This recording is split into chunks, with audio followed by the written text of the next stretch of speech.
Hello there, Birdie here with another video for you in the Birdie Talk Tactics series. And today I've got what I imagine will be considered a little bit of a hot take, which is, are Legolas and shooting armies actually a trap?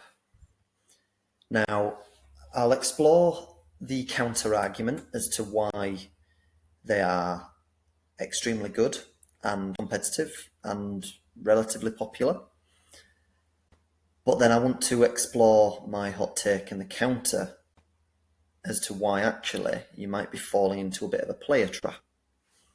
So as usual, we do have a video plan for the video, which is, first of all, why is Legolas such an auto take in the lists that he is included in? Why is shooting armies so popular? Which scenarios work for them and which don't? Why I believe it could be a trap, and then I've got a little list comparison of with or without Legolas, and then there's some conclusions that I'm going to come to on the shooting lists and Legolas, and then hopefully at the end of the video you will have enjoyed it, you will like and subscribe for me.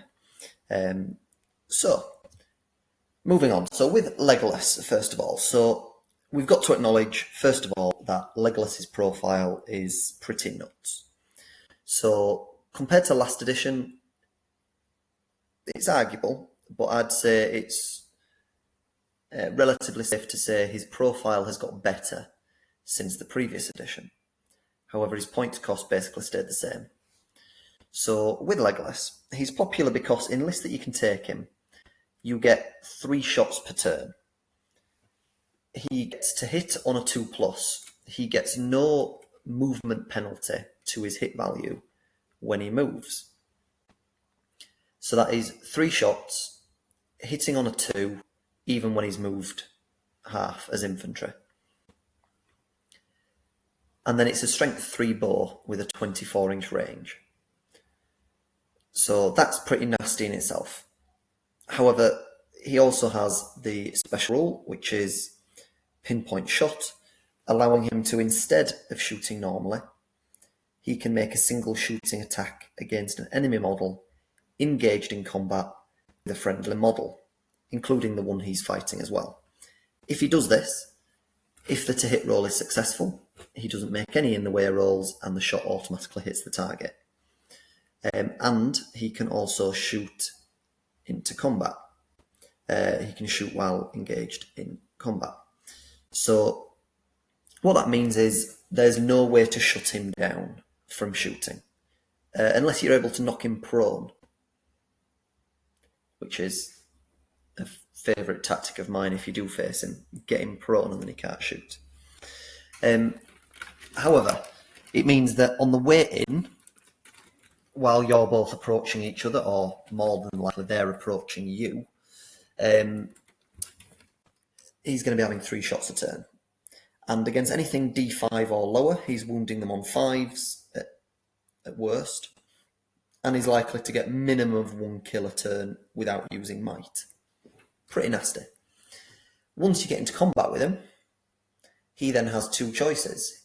He can either shoot 3 shots point blank at the things that are engaged with him, or he can do his pinpoint shot, and you can't do anything about it. So if you have any mounted hero at all, and they go into combat, Legolas will immediately do his single pinpoint shot at them, hits on a 2, no in the ways, anything like that. He's got sharpshooter, so can immediately pick your mount, and most mounts are D4 or 5. There's the odd exception, but most are D4 and 5, in which case he's got a 33% chance to immediately dismount them, unless they've got something like Horse Lord, perhaps.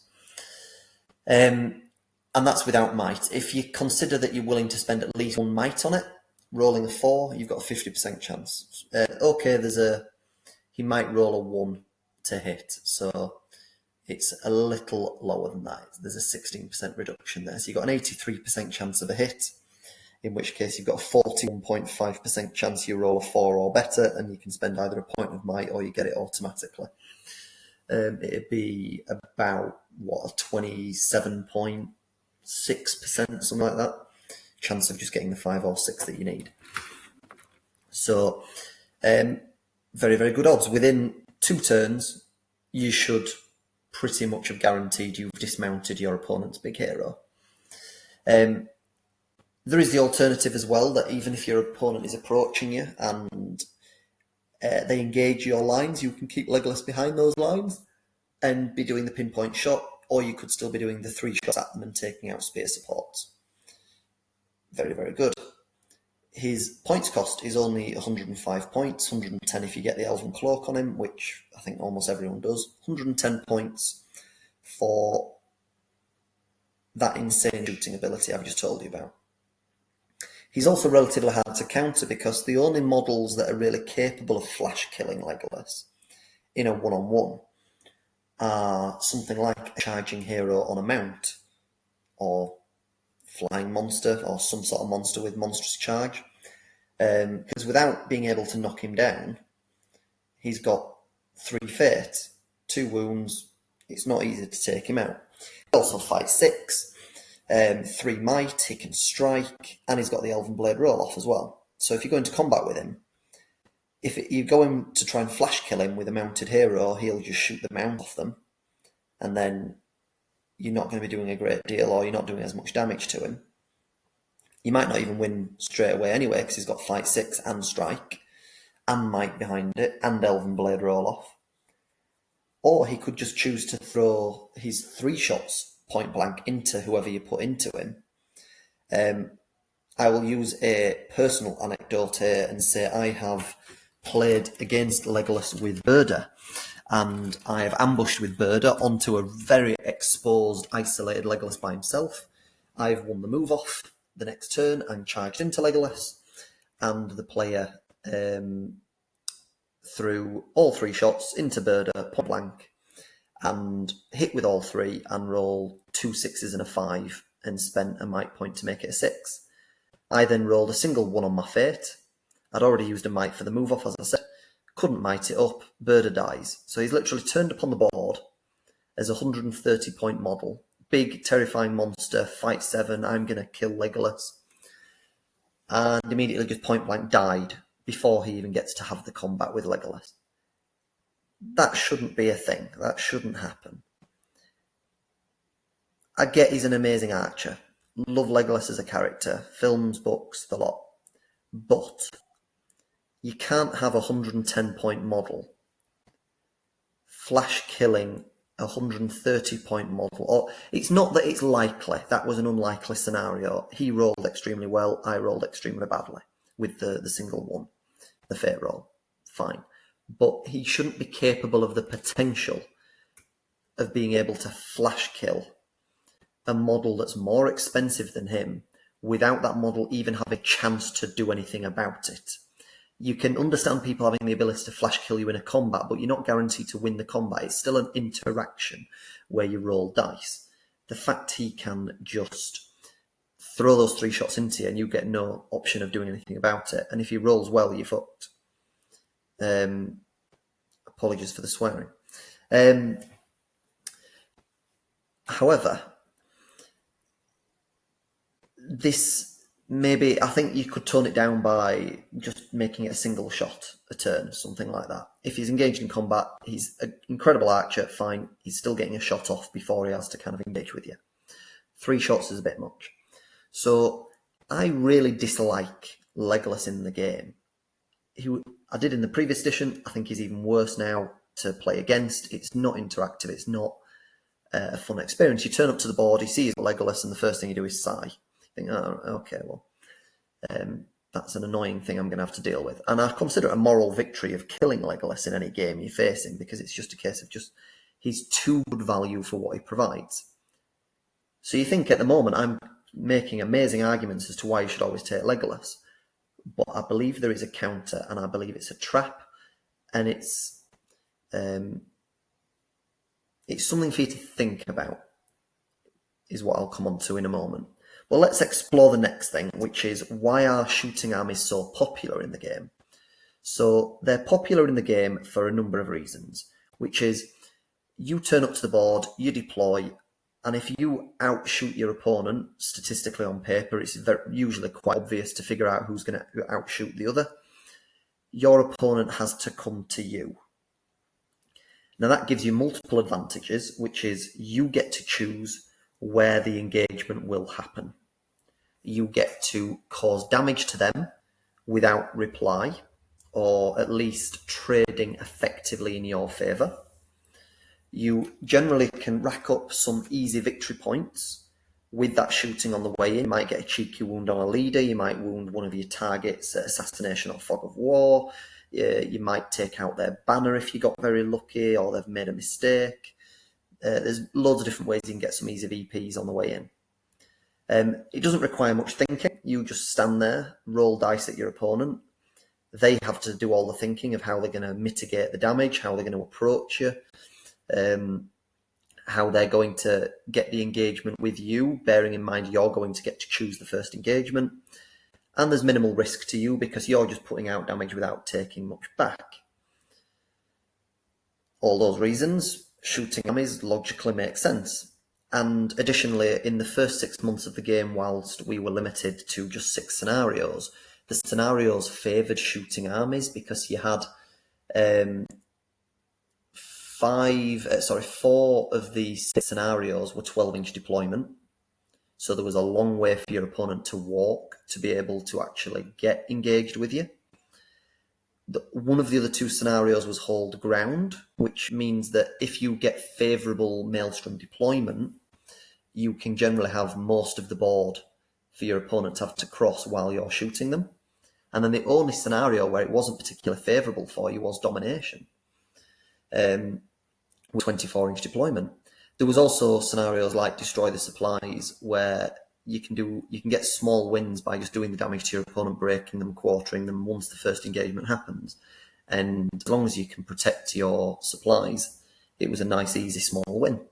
You had things like destroy to the death, which was far too easy, to just stand in a corner on the edge of the board in a little triangle, and just let them approach you and shoot and win. It was not fun on a number of occasions to face armies like that, such as Dale or Arnor and these sort of things. They just stand in a corner. It's not a fun experience for either player. It's not a fun game. And if you drew them to the death, it was very difficult to overcome. I'm not saying you couldn't win those games. You could, and I have. But it was very difficult, a lot more of a challenge, and it wasn't a particularly interactive game. So that's why they're so popular. It makes logical sense. You have a lot of advantages if you have the shooting advantage. And in terms of scenarios that work for them, I've mentioned to the death already. It's a pretty easy major win. Lords of Battle is also a pretty easy major win. However, now we do have more scenarios. There's multiple that give you easy minor wins. Clash by Moonlight. Once they get within 12 inches of you, you've got absolutely deadly shooting with a +1 to wound. You can back off 3 inches a turn, and you can probably get at least 1, if not 2 more rounds of shooting. So if 3 rounds of shooting with a +1 to wound, you've got a huge advantage by the time the lines actually engage. Destroy the supplies I've talked about. You just have to protect your supplies and do a lot of damage on the way in. Fog of War. You were probably never going to get your own terrain piece, but you can sit on your own terrain pieces on your side of the board, stop them getting them, do damage on the way in, get break points, get maybe general wounds, possibly wound or kill your target as well. Any Maelstrom scenario I mentioned, you can get. It's potential. It's not. It could also be the opposite. It's a bit hit and miss. But if you get favourable Maelstrom, you can get a lot of shooting in. And then you've got scenarios like Retrieval, Storm the Camp. There's a big distance between you and your opponent, or you can choose to deploy with a big difference between you and your opponent, and you can do a lot of damage to them on shooting that way.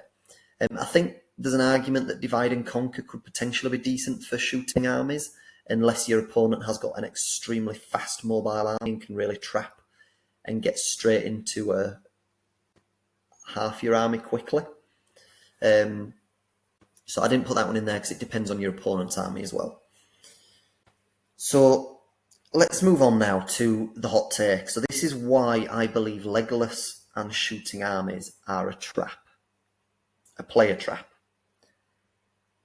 And if you look at tournaments, even in that first 6 months with the favourable scenarios, and if you look at tournaments even more so since we got the larger selection of scenarios, shooting armies do well at tournaments, but they very rarely win a tournament. And by shooting armies, I should have maybe clarified this at the beginning of the video. I'm on about the pure shooting armies where their gameplay style completely lends itself and relies on its shooting to be its main weapon for winning a game. If you build a relatively balanced list, you should be putting bows in your army. You should be building up to your bow count if you can, most of the time. There's exceptions to that if you're playing an evil army and you've only got orc archers available to you. Don't do 33% orc archers. They're rubbish. They're not going to get much value out. Still put some in there, 3 to 6 perhaps in little triangles of doom, but that's it. Don't go as high as you can. What I'm on about by shooting armies is Rangers of Mirkwood, Dale, Rangers of Ithilien, these sort of armies. The ones where their whole game plan relies on, I'm going to stand still and shoot. And when you get to me, I'm going to do everything I can to avoid engaging with you until the last moment when I absolutely have to. And then I'll hopefully have done enough damage that I can then just beat you in what's left of your force in combat. That's what I'm on about. If you're building, I don't know, a Last Alliance list and you build to 33%, you get elf bows in there, that's not a shooting army. It's a good shoot. It's good at shooting, but it's not a shooting army. It has other things going for it. I'm on about the real pure dirty shooting armies. And also when I say they're not winning events, people might say, oh, Army the White Hand wins loads of events. That's a shooting army. It has a lot of potential to have a lot of bows in it. They're not amazing bows, but with sheer volume of fire, they will do well and win events. But you've also got the Saruman tricks with his lightning and his other movement. You've got his spells. You've got Grima in the list. You've got decent Fight 4 Uruk-hai for Strength 4 in combat. You've got a decent hero like Gorulf, Thryden to choose from. It's not a pure shooting army. It has the potential to have a high volume of fire, but it is not fully reliant on being a shooting army. Dale is, Rangers of Mirkwood is, Rangers of Ithilien is. They're the three perfect, nasty examples in my opinion. And they promote a very negative play style of, it actually openly encourages the player to avoid interaction and engagement with the opponent until they absolutely have to. And what it lends then to is a relatively lazy style of play where you will just go through the motions, play an autopilot. Right, I'm going to deploy as far back as I can. I'm going to try and get as many shots as I can as in the turns until you reach me. By the time you reach me, you're whittled down so low and so badly damaged that I can then just easily overwhelm you in combat. And what it also does is, my second point here is, you play for just the win, but you don't play in a positive, optimistic way to maximize your victory points, which immediately moves on to this next point, which is you're missing out on VPs. If you play Destroy the Supplies, which was an example I used earlier, and you stand at the back on your 12-inch line and get loads of shooting in, you probably break your opponent and get points for that. You probably protect your supplies. You probably end the game with them 25%ing. You've won the overall battle. But you're probably only coming out with a 3-0, 5-0 win, something like that. And if you actually want to win an event, VPs matter, and margin of difference, margin of victory matters. And I see this a lot. For those who don't know me, I go to a lot of tournaments. I go to probably a tournament every other weekend. And I mean, not just a casual event, I mean GBHL. I go to a GBHL event every other weekend, with some months where I might do 3 or 4 weekends on the bounce even. It fluctuates month to month. But I think I probably go to about 6 tournaments every 8 weeks, GBHLs. And I see this at all events, that the people, the players, or in particular when they have an army that's kind of forcing them to play this way, I see players that do well at events regularly finishing in the top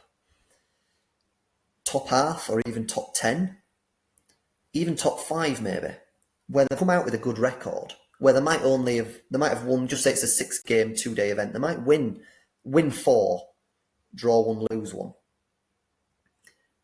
But they've not podiumed, and they've ended up finishing at the bottom of the people with the same record as them.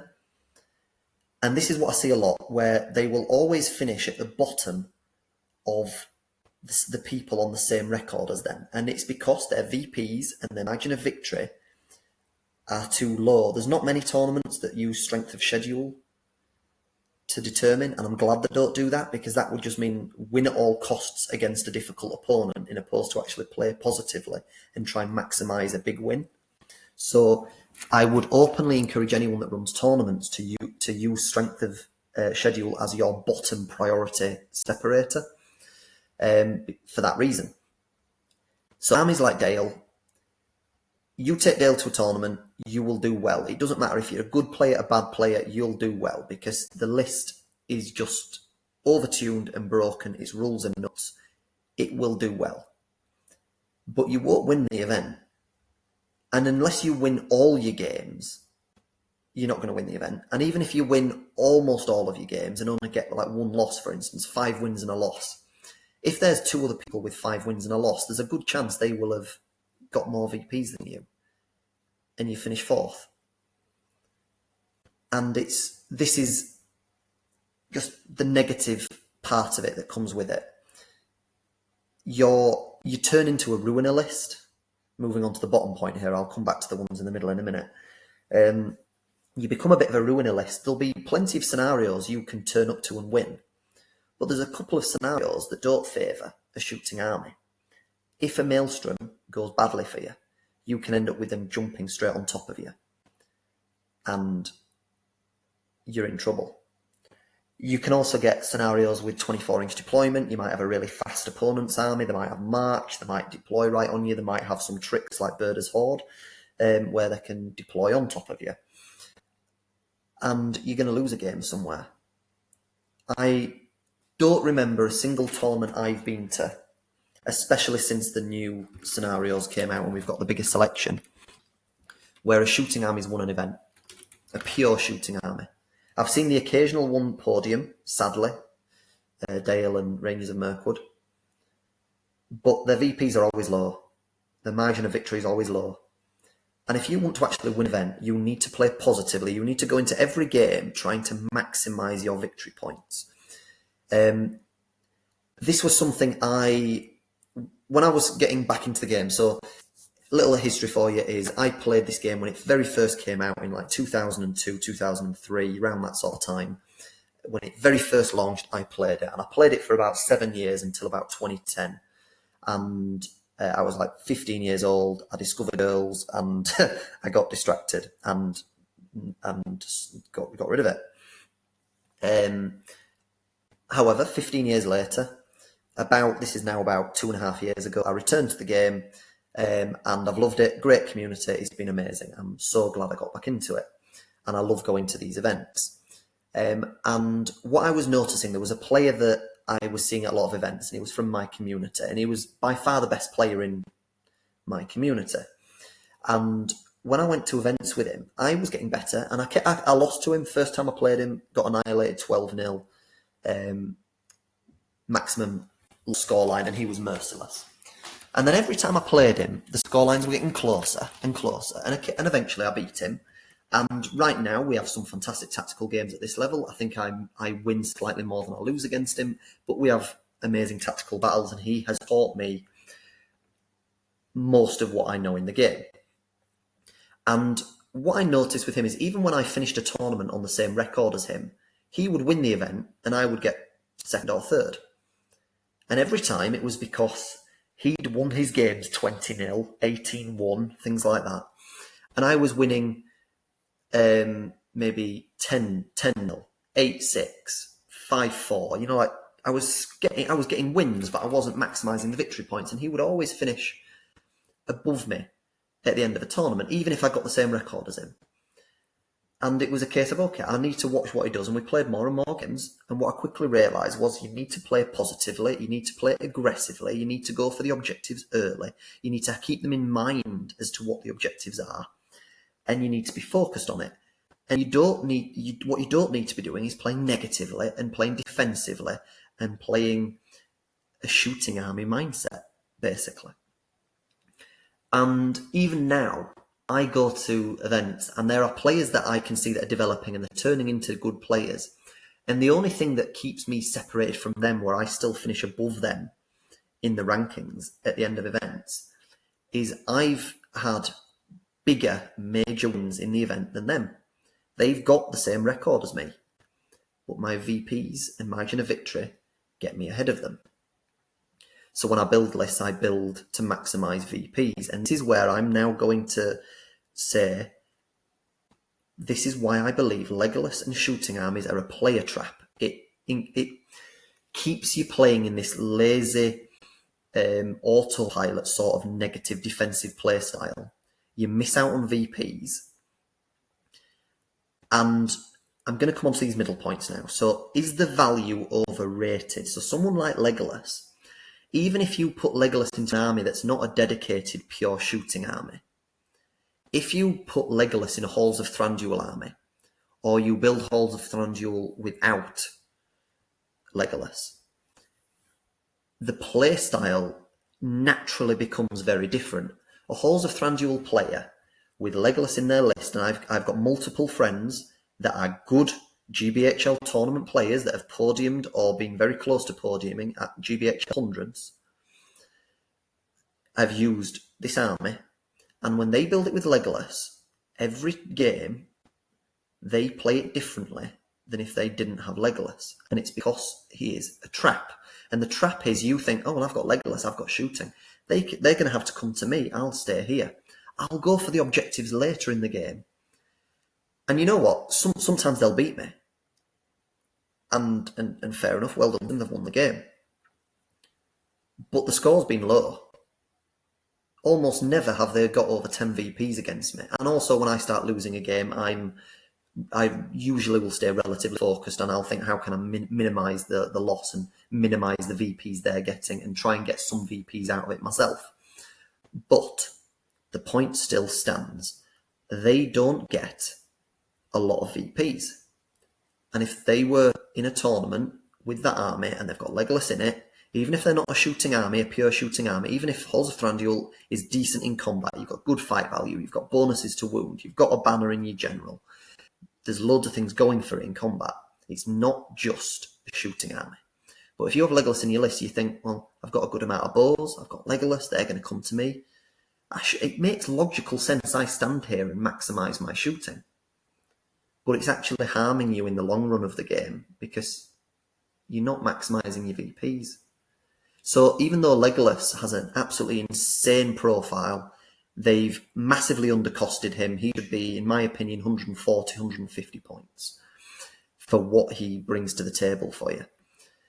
I get why he's an auto-include in most people's eyes at lists, but it changes how you play the game, which doesn't always help you in the long run. You might be winning games, and you might be winning games because of Legolas and what he does and the insane value he provides, but you're not winning the games well. And I mean that in two ways. You're not winning it well from a competitive point of view that you've actually earned it, and you're not winning it. It's not helping you in the sense that you're not actually maximising your VPs in the long run for a tournament end result. And then my final point here, I wanted to get my quote in from Saruman here. And if that fails, where then will you go? If you bring a shooting army and you roll badly with your shooting on the way in, you don't really have contingency. If you go onto a board with loads of terrain that your opponent can use, if you go onto it and they've got special rules that can nullify your shooting, or you're playing a scenario that puts you right in front of your opponent, these pure shooting armies don't really have a plan B, and that's the game they lose in the tournament. And this is then going on to this bottom point of they're a ruiner list. You're turning up to the event essentially knowing I'm not going to win all my games. There's going to be at least one game that won't favour shooting, whether it's a bad matchup or whether it's a bad scenario or whether it's just bad luck. You're going to lose one game in the tournament, in which case you're turning up to a tournament knowing you're not going to win the event with that list. You're turning up to ruin other people's day and ruin other people's tournaments. And is that really what you want to do? I'd hope the answer for most people is no. You have the occasional person that just wants to watch the world burn. But I like to go into tournaments being positive. I go into every tournament, no matter what level it is, no matter how many of the big boys that have been in the GBHL for a long time, longer than me, I go into every tournament expecting myself to win the event.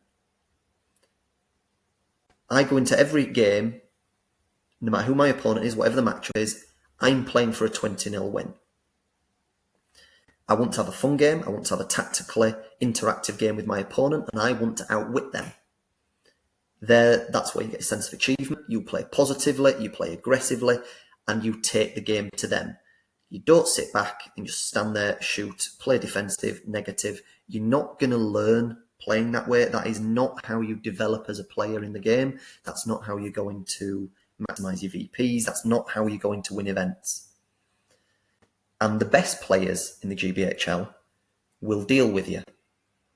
Not always. There'll be some games you might get them the luck will in your favour. You might even have extremely good shooting, a scenario that favours you, any of this. You can beat the top players with it. But not always. And they will get you. And you're not going to win events. You're not going to develop and learn as a player. That's my point on it. So let's move on to what I mean about the list. I'm going to use Halls of Thranduil as the example again because I've had a number of months practicing against a couple of friends of mine with this list, with different variations, and we've done loads of list building scenarios between us at different points levels, and I fully believe you shouldn't build Halls of Thranduil with Legolas in it. However good his profile is, however good his value is, no, don't do it. And what also happened is, I'll just tell you as well, to try and add a little bit of weight and credibility to what I'm saying. And I know it's anecdotal and it depends on the player and their played experience, but they were going to events. I had two friends, both very good GBHL players, one in the UK, one in Canada, and they were taking a list with Legolas in it. And they were constantly saying to me, when we were playing games, practice games, casual games against other players, GBHL events, they weren't doing well with the list, but they couldn't quite understand why. And at events, they were placed top half, but they weren't podiuming or getting close enough to the podium that they'd like. And in my mind, it was obvious, but it took a bit of time to convince. And they started taking Legolas out of the list and trying and building with Tauriel and a Mirkwood Elf captain. And I'll come on to why that captain in particular is the right choice, in my opinion. But they started placing better. They started podiuming and winning events. And even when I was playing the practice games, it was obvious that the list played better and it was more aggressive and it was going for victory points. And it was harder for me to play against. It wasn't just a case of, oh, well, if I mitigate the shooting and get into them, I can deal with them. There was more going for it. And let's look into why. So the standard list on the left-hand side is the shooting variant, which is you take Thranduil on foot, You use him as your general, your banner, he's relatively protected. You can put him into combats occasionally with his fight 7 and do some damage. You have a sentinel in the list. You have just the obligatory bits of cavalry, 2 of them in there. You go for shields on the front, glaives on the back. You go with Legolas, loads of shooting, and then Thranduil as well gives you more shooting and a bit more of a shield wall. You got 43 models, nice horde, 15 bows. You've got a total of 18 shots per turn, I believe it is, with Legolas and Thranduil, and then 9 might on board. You've got strike on all of them. There you go.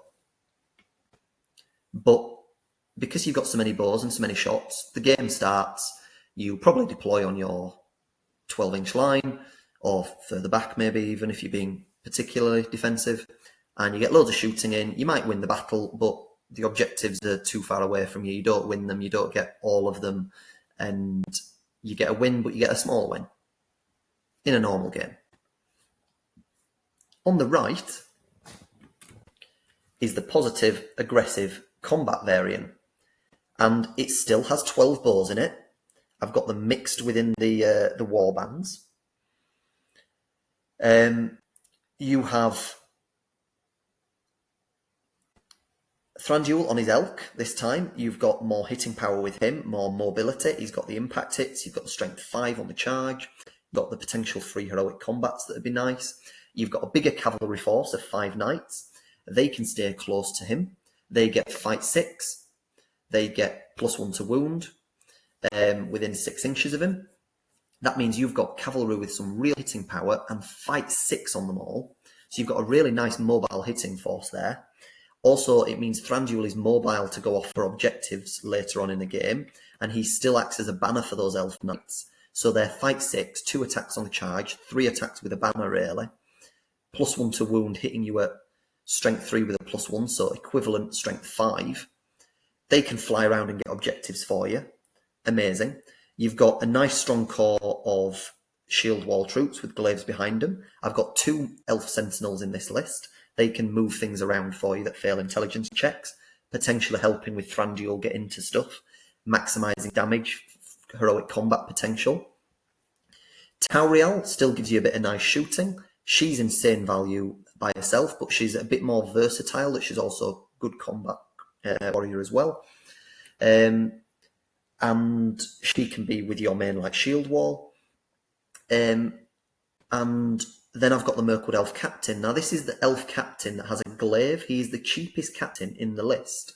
He still gives you march in the list. I mean, you can get to your opponents quicker for combat if you'd like to.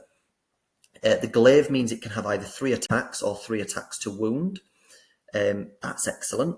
It still fights 6. Very, very good for killing infantry. A 3 attack guy with an elf glaive behind him, 4 attacks, wounding at strength 4 with 3 of them. It's a very good infantry killer.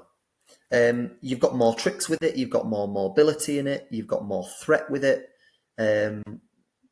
You've got more flash kill potential with Thranduil in there as well.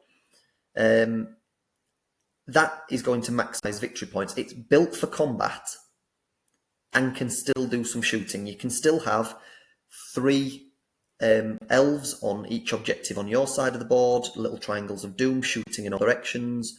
They can move up and do little flanks, like moving half while flanking while your infantry advance. Your elf knights can be around the back. They can do the Battle of Gorgamella feint, as I mentioned in my previous videos. You can wrap your opponent, you can choke, you can do loads of different things with this army. It's way more versatile and aggressive, and you will get more victory points when you win games. I'm hoping you can see the difference in the 2 lists. So, conclusions now. So, although he's very strong, in my opinion, Legolas impacts your whole game plan. And maybe when you're building lists in future and you think, should I take Legolas, should I not? Consider that. I think there's some all-hero lists, like the Fellowship, for instance, Breaking the Fellowship, Assault on Ravenhill, obviously. It makes sense you take Legolas in those. But for a normal sort of army that you can take Legolas in, just consider it. Is taking Legolas impacting my whole game plan? There's also, I realise, a point on one of my previous slides I completely forgot to touch on, which is with Legolas as well, you don't always have the might where you want it. This is the same with heroes like Vrasku, also Narzug to a point as well, if you use Narzug ever. A shooting hero, quite often you need your might where the fighting's happening, and your hero that's a shooting hero is a little away from it all with might on the board, and it's not where you want the might. So you look at your list on paper. Like if we look at this list again, go back to this for a second, it looks like, oh, I've got 9 might on the board, excellent, compared to the 8 on the other one. But with how most people will play Legolas, and I'm not actually going to explain how I think Legolas should be played, because I don't want to encourage anyone to use him like that. With how most people play Legolas, he's generally going to be a bit away from the main fighting, and you're not always going to have his might where you'd ideally want it. So it looks like more might on paper, but it's not might where you want it. Anyway, going back to what I was talking about here, I do believe shooting has a very good place in the game, and all lists that can have shooting, you should take some. Even if it's only a small token amount, sit on objectives. If they're going to just sit on an objective, they might as well be doing something. They could be taking shots. So even the absolute worst shooting armies in the world, any Mordor army, should take a couple of Mordor orcs. If you can take trackers, obviously, but there's some lists that can only take normal orcs. Take a couple of normal orcs. I run Birdie's Horde. All you can take is normal orcs. They are absolutely rubbish. They will go entire tournaments without getting a single kill for me. But it makes your opponent play a little different.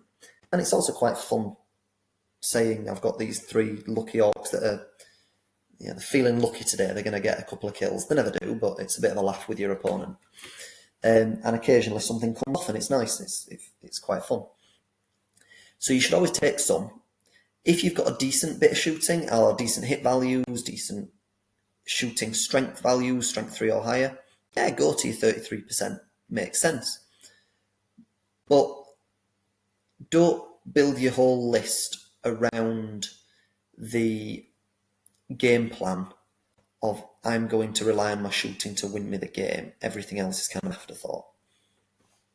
And what I would recommend with shooting, and the best use I have and see of shooting in the game, is little triangles of doom, I call them, which is you have 3 of them in a triangle, all in base contact with each other, and they can all shoot over in each other's shoulders in every direction. You can move them around the board, do little flanks. You can have crossbow ones just sat on an objective. It gives them a lot of flexibility. If you have a full shooting block, it's quite easy to mess them around and make sure they can't shoot over each other's shoulder, and they're having to move and mess around with their shooting hit values. Crossbows in particular are very predictable if you deploy them that way. A good player will, again, deal with you. You can have them holding objectives, and you can impact how your opponent plays. It's not necessarily that they're going to be the most reliable at getting you shooting kills and damage, but it forces your opponent to consider what if they did roll well on that shooting. So my conclusion is play fun, play fast, and have tactical, interactive games with your opponents. Earn your wins and become a better player strategically by engaging your opponent, have interaction with them. And at the end of it all, you'll get better, but you'll also get a better sense of achievement. There's so many times I've come up against Rangers of Mirkwood, and it's one of my most hated armies in the game, this edition and last. And one of the first questions I'd normally ask my opponent is, have you enjoyed using this army? And they'll say no. And it's obvious why. You don't do anything. You stand there. And every turn you just roll some dice at your opponent and tell them who to take off the board. If you want to play like that, you might as well be playing 40k.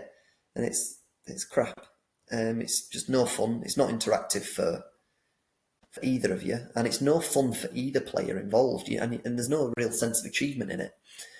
I'll come on to Dale as well, because I think Dale's got a real problem in that Dale is built to be a ridiculous shooting army and completely encourage its player to be a shooting army.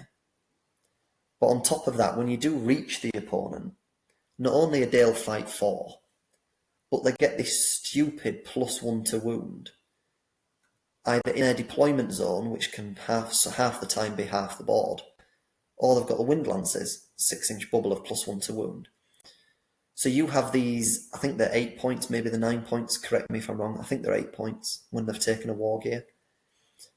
You've got these 8-point models that are all the equivalent of strength 5. The strength 3 models with a +1 to wound, always, pretty much. You get into combat with them, you've already lost a load of guys on the way into shooting. And because they're so cheap and the heroes are so cheap, they can get a really big horde of guys, and when you reach them in combat, even if you've got a horde that matches them in size, they probably outfight you.